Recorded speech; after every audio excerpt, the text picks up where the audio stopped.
गुफ्तगू का सिलसिला आगे बढ़ाते हैं। मुफ्ती साहब आपको शामिल गुफ्तगू कर लें। तो मुफ्ती साहब सबसे पहले ये बता दीजिएगा, हम पहले भी इसका जिक्र करते हैं कर्ज़ हुस्ना के हवाले से, लेकिन वक्त की कमी की वजह से वो मज़ीद उस तरह से बयान नहीं हो सका।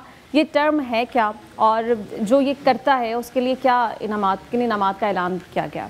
बिस्मिल्लाहिर्रहमानिर्रहीम। अल्लाह पाक कर्ज़ हसना देने वाले को दुगना अजर अता फरमाता है। इससे ज़्यादा भी अता फरमाना चाहे उसके उसके दरियाए रहमत में कोई कमी नहीं है। जिस तरह के माह रमज़ान है, माह रमज़ान में एक नेकी का दर्जा 70 नेकियों के बराबर हो जाता है। तो अगर इस माह मुबारक में कोई आदमी किसी को कर्ज़ हसना देता है तो कर्ज़ हसना देने की सूरत में अल्लाह पाक उसे अपनी बेपनाह रहमतों से नवाजता है।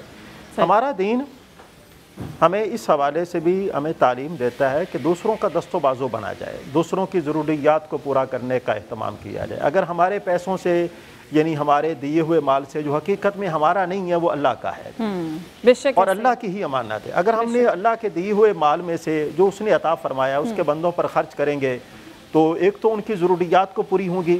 जो आदमी दुनिया के अंदर किसी फ़र्द की एक ज़रूरत को पूरा करता है तो अल्लाह पाक उसकी आखिरत में उसकी ज़रूरतों को पूरा फरमाता है। और जो किसी को कर्ज़ देता है, ज़री सी बात है, इस कर्ज़ को देने में ये नीयत रखी जाती है कि मेरा ये कर्ज़ जो है वो सिर्फ़ और सिर्फ अल्लाह की रज़ा के लिए ये कर्ज़ देते वक्त उसके अंदर नीयत जो है ना, क्योंकि अमाल का दारो मदार नीयतों पर है, तो इस नीयत जो है ना वो ये माना रखती है।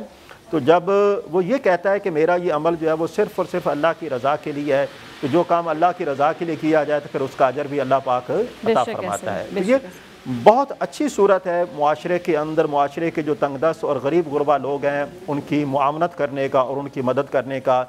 और ऐसे शख्स को अल्लाह पाक दुनिया में भी उसके माल में खैर व बरकत फरमाता है, दूसरे नंबर पर उसके माल में इजाफा फरमाता है, तीसरे नंबर पर वो जो माल उसने अल्लाह के लिए खर्च किया है अल्लाह पाक उसे अपने यहाँ महफूज फरमाता है। और कल क़यामत वाले दिन जब उस बंदे को माल की सबसे ज़्यादा ज़रूरत पड़ेगी तो वही माल जो है उसे वापस करेगा और उसकी बख्शिश और मगफिरत का ज़रिया बनाएगा। अच्छा मुफ्ती साहब, इसमें एक एलिमेंट ये भी है कि कुछ लोग कर्ज तो देते हैं लेकिन एहसान जताते हैं, अगले शख्स की इज़्ज़त नफ्स को मजरूह किया जाता है और उसे बार बार एहसास दिलाया जाता है कि हमने तुम पर एहसान किया है। ऐसे लोगों के लिए क्या कहा गया? देखें जी, ऐसे लोग जो हैं उनका तो दीन के साथ कोई ताल्लुक भी नहीं है। बिल्कुल ऐसे है, इंसानियत के साथ भी कोई ताल्लुक नहीं है। जी आप कह सकते हैं इंसानियत के साथ भी कोई ताल्लुक नहीं, बहरहाल दीन के साथ उसका कोई ताल्लुक नहीं है, क्योंकि दीन के अंदर ये है आपकी ज़िंदगी का एक एक अमल जो है वो अल्लाह की रज़ा के लिए है। और अगर आपने एहसान जतलाने के लिए किया है, एहसान जतलाने का मतलब क्या है? रियाकारी करना कि भाई मैंने जो काम किया है तो अब वो मेरे काम का प्रचार क्यों नहीं कर रहा, मेरी वाह या शोहरत जो है ना उसके डंके क्यों नहीं बजा रहा, तो ये वाला अमल जो है ये उसके लिए बाइस नुकसान है। वो माल भी ज़ाया हो जाएगा, वो अमल भी ज़ाया हो जाएगा। और ऐसे शख्स को जो नेकी करने पर एहसान जतलाता है उसे दुनिया के अंदर भी रुसवाई का सामना करना पड़ता है, ये कन्फर्म बात है। उसे दुनिया के अंदर भी रुसवाई का सामना करना पड़ता है और आखिरत के अंदर भी उसे रुसवाई का सामना करना पड़ेगा। इसलिए देखें, बड़े अदब से अर्ज़ है कि अगर किसी भाई को अल्लाह पाक ने यह तौफीक अता फरमाई है तो उसको अल्लाह का शुक्र अदा करे कि अल्लाह पाक जो है इस माल के ज़रिए उसके माल में इजाफा फरमाएगा। और अगर उससे उसकी ज़रूरत को पूरा किया जा रहा है, जिस मिसाल के तौर पर हमारे घर में अगर कोई मेहमान आ जाता है तो मेहमान के आ जाने की वजह से क्या हमारा रिस्क जो है कम हो जाता है? नहीं हो जाता, बल्कि हमें ज़मानत दी गई है कि उसके आने से अल्लाह पाक की रहमतों का नज़ूल होगा। इसी तरह आप इसी कॉन्सेप्ट को पेश नज़र रखें और उस बंदे की खिदमत करें। उस खिदमत में ये नीयत ये होनी चाहिए कि मेरा ये काम जो है वो अल्लाह की रज़ा के लिए। अगर आप ऐसा करेंगे तो अल्लाह पाक दोनों जहानों में आपको अजर व सवाब अता फरमाएगा। हमारे प्यारे रसूल सल्लल्लाहु अलैहि वसल्लम आप फरमाते हैं, गालबन उनके आप फरमाते हैं कि देखो अगर कोई ज़रूरतमंद आदमी वो तुम्हारे पास हाजिर हुआ है और तुम उसकी ज़रूरत को पूरा करते हो तो ये ज़रूरत को पूरा करना इतना बड़ा अजर व सवाब वाला अमल है कि मुझे एक माह मस्जिद नबवी शरीफ में इत्काफ़ करने से भी ज़्यादा मेरे नज़दीक ये पसंदीदा अमल है।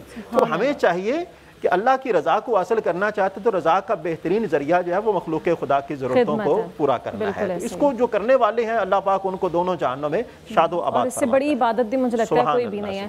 हाफिज़ साहब, दौरे हाजिर में हम देखते हैं कि कमाने के बहुत सारे ज़रिए बन चुके हैं।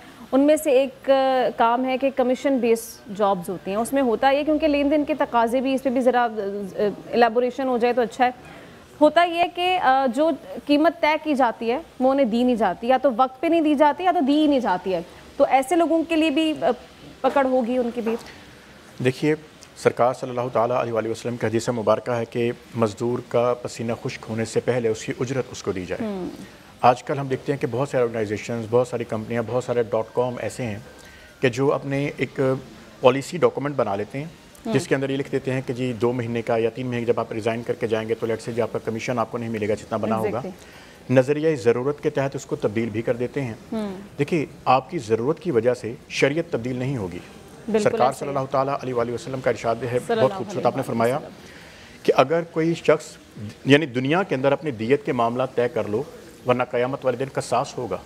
اگر کسی شخص نے کسی ایک شخص کا ایک بال کے برابر بھی زمین دبائی ہے یا اس کا حق دبایا ہے تو اس کا حساب اللہ پاک لے گا.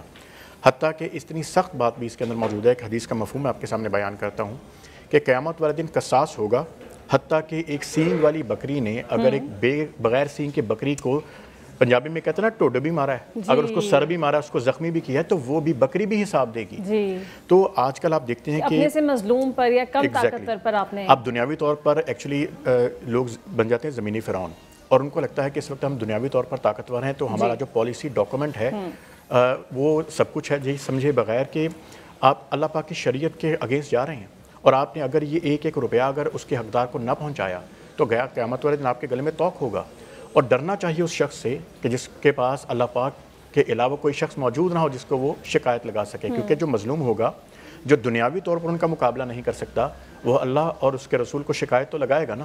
تو بہت سارے لوگ ایسے ہیں اور ہم نے ماضی قریب میں اور ماضی بعید میں ایسی ایگزامپلز دیکھی ہیں. ایسی آرگنائزیشنز کو تباہ ہوتے بھی دیکھا ہے اور ایسی آرگنائزیشنز کے آنرز کو بھی دیکھا ہے کہ وہ لوگ ان کا جو دنیاوی تخت و تاج ہے نا وہ ملیا میٹ بھی ہوا ہے، ان کو زوال بھی آئے لیکن عقل نہیں آئی. ان کو سوچنا چاہیے. اور ایسی بہت سارے ہم دائیں بائیں اپنے ارد گرد ایسی مثالیں دیکھتے ہیں. تو میں جتنے بھی ارباب اختیار ہیں ان سے ایک بات کہنا چاہوں گا کہ سرکار صلی اللہ تعالیٰ علیہ وسلم کے آخری وقت کی وہ یاد کیجئے. آپ نے 2 چیزیں فرمائیں، الصلاۃ نماز پڑھو، اور دوسرا اپنے سب آرڈینیٹس، اپنے جو آپ کے غلام ہیں یا آپ کے جو ملازمین ہیں ان کے حقوق کا خیال کرو.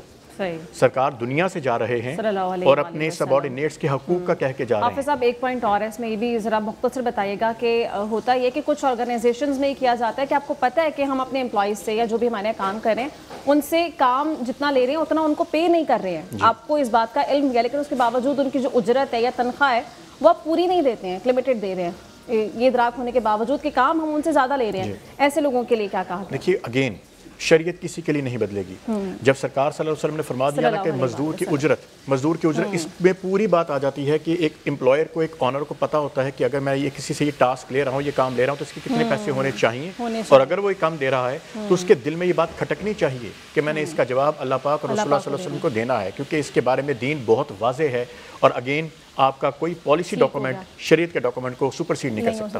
آپ مخلوق خدا پہ تو ظلم کر ہی رہے ہیں لیکن آپ کو اس کا آخرت میں بھی پھر جواب اللہ پاک حقوق اللہ معاف کرے گا، حقوق العباد معاف نہیں کرے گا. مفتی صاحب کچھ کہنا چاہ رہے ہیں؟ مفتی صاحب مختصر. حافظ صاحب کی بات کو آگے بڑھاتے ہوئے ایک بات کہنا چاہتا ہوں کہ جو لوگ حق تلفی کرتے ہیں نا، ہمارا دین ان کے حوالے سے کہتا ہے کہ اللہ پاک نہ تو ان کی نفلی عبادت کو قبول فرماتا ہے نہ ان کی فرضی عبادت کو قبول فرماتا ہے. جہاں پر ہم لوگ جو ہیں وہ نمازیں بھی ادا کر رہے ہیں، روزے بھی، صدقات و خیرات کا اہتمام بھی کر رہے ہیں، ساتھ ساتھ دعائیں بھی مانگ رہے ہیں اور ساتھ ہی یہ والا عمل کر رہے ہیں، تو اس کا مطلب یہ ہے کہ وہ تمام کے تمام معاملات جو ہیں وہ اللہ کے ہاں قابل قبول نہیں ہے. اگر ہم چاہتے ہیں کہ اللہ پاک ہماری دعاؤں کو قبول فرمائے، ہماری عبادات کو قبول فرمائے، ہمارے معاملات کو قبول فرمائے، پھر اس کی ایک بہترین صورت یہ ہے کہ آپ اپنے معاملات جو مخلوق خدا کے ساتھ ہیں ان کو کلیئر کریں. آپ کے ذمہ کسی کی حق جو ہے وہ ہونا ہی نہیں چاہیے. حق تلفی سے اپنے آپ کو بچائیں. حق تلفی سے اپنے آپ کو بچانا در حقیقت اپنے ایمان کو ثابت قدم رکھنا ہے، اپنے ایمان کو باقی رکھنا ہے. اور حق تلفی سے اپنے آپ کو بچانا در حقیقت اللہ اور اس کے پیارے رسول کی قربت کو حاصل کرنا. مبارک مہینہ ہے، اس مبارک مہینے میں اگر ہم اللہ کی قربت کو حاصل کرنا چاہتے ہیں تو بہتر طریقہ کار یہ ہے، کرو مہربانی تم اہل زمین پر، خدا مہربان ہوگا. کیا بات ہے. ہم امید کرتے ہیں کہ اللہ تعالیٰ ہمیں بہتر انسان بننے کی توفیق عطا فرمائے.